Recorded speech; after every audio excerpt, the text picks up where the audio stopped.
Boa tarde a todos.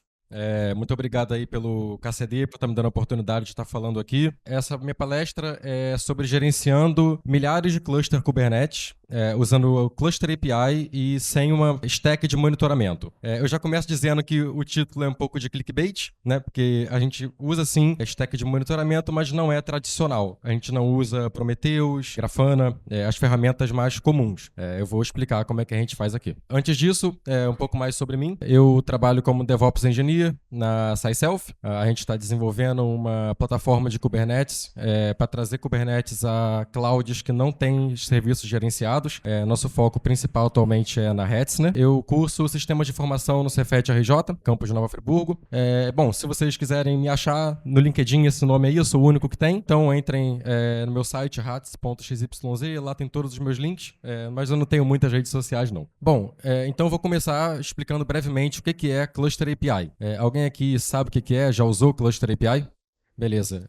Então, assim, é um projeto até que, de certa forma, recente, né? É uma iniciativa do Special Interest Group de Cluster Lifecycle, que ele visa estender a API do Kubernetes para você criar clusters Kubernetes e gerenciar o ciclo de vida de cluster Kubernetes de forma nativa. Então, ele implementa alguns CRDs.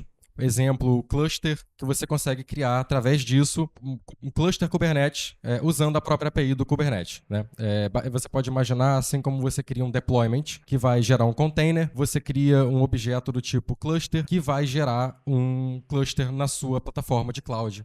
Também tem suporte para on-premise usando providers específicos.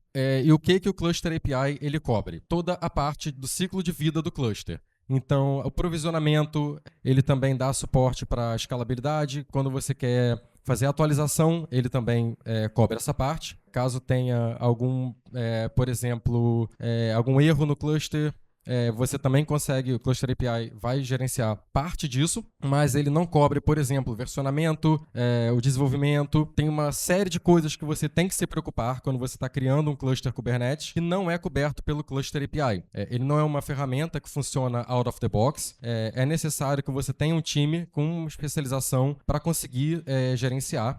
E ele principalmente serve como uma ferramenta de base para você criar plataformas em cima disso. Nós tivemos talks mais cedo falando sobre Platform Engineering.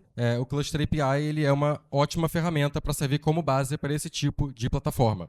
Aqui cortou um pouco, mas as Cluster Stacks, o framework desenvolvido pela SciSelf, em conjunto com a SCS, que é uma iniciativa alemã para criar software cloud native e trazer um empoderamento para as empresas conseguirem ter soberania na nuvem. Então é um pouco sobre você sair das plataformas principais de cloud, né, AWS, GCP, os hyperscalers, e você ter clouds privadas, ou então usar clouds que tenham raízes europeias, a própria Hetzner, por exemplo.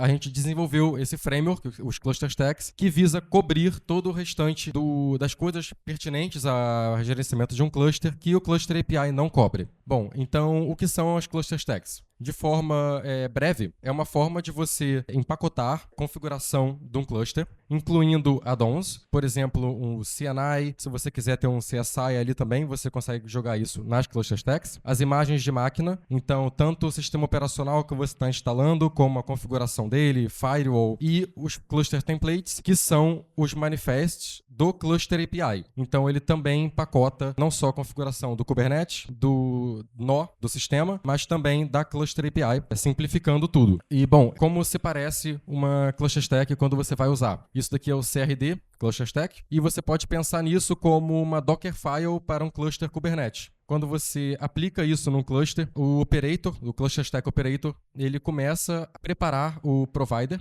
Vocês podem ver aqui na referência do provider, a gente está usando o tipo da Hetzner, então ele vai preparar as imagens de máquina na Hetzner, tudo que é necessário no provider. Isso também poderia ser feito em outras clouds, basta você desenvolver o Cluster Stack Provider para isso, então é completamente modular. E ele vai gerar todos os artefatos já dentro do cluster aplicados, também da Cluster API. Então basta você aplicar um manifest do tipo cluster, e isso daqui vai gerar um cluster na Hetzner. A parte mais legal disso é que a determinístico. Então, toda vez que você aplicar um cluster que está usando uma cluster stack específica, você pode ter a certeza de que ele sempre vai gerar o mesmo cluster. Ele vai funcionar da forma idêntica todas as vezes. E é essa funcionalidade que permite a gente dispensar parte do stack de monitoramento, porque a gente consegue testar esse cluster antes de botar ele em produção. Então, você gera um cluster utilizando uma cluster stack específica e você pode submeter ele a todo tipo de teste que você quiser.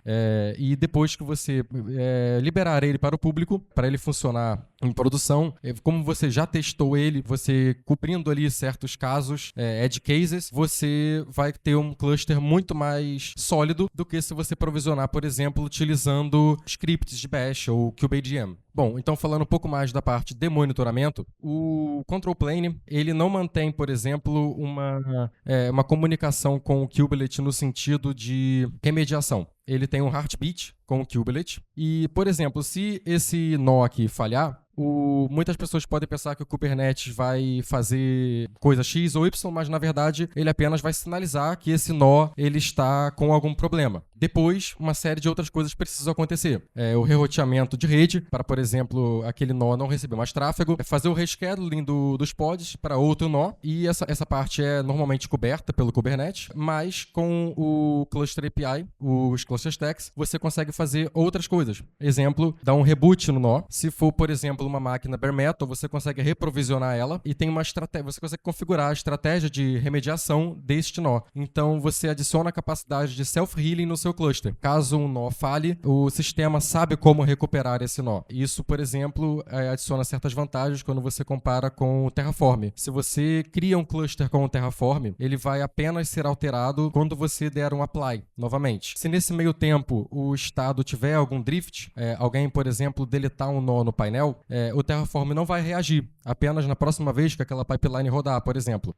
Porém, com o Cluster API e os Cluster Stacks, a gente implementa o Operator Pattern. O loop de reconciliação vai o tempo inteiro garantir que a sua infraestrutura esteja sempre de acordo com o estado desejado. Ali eu falei sobre como que você remedia um nó que falhou, mas isso ainda deixa o problema de como identificar um nó falhado. E isso também é cobrido pelos Cluster Stacks. A gente implementa na SciSelf um daemon que faz um health check desse nó. A própria Cluster API tem um health check também, mas você pode fazer o que você quiser para checar a saúde do nó. Por exemplo, você pode rodar um daemon set que checa a conectividade da rede, ou então você pode usar uma ferramenta como o Falco, que o pessoal falou mais cedo, de sempre que tiver algum problema naquele nó de segurança, ele é identificado como falhado. Bom, então, em conclusão, os clusters APIs permitem que você faça um provisionamento de Kubernetes determinístico. Tem uma UX melhorada, porque essa parte é simplificada, uma camada de abstração a mais para o usuário final, permite você testar o seu cluster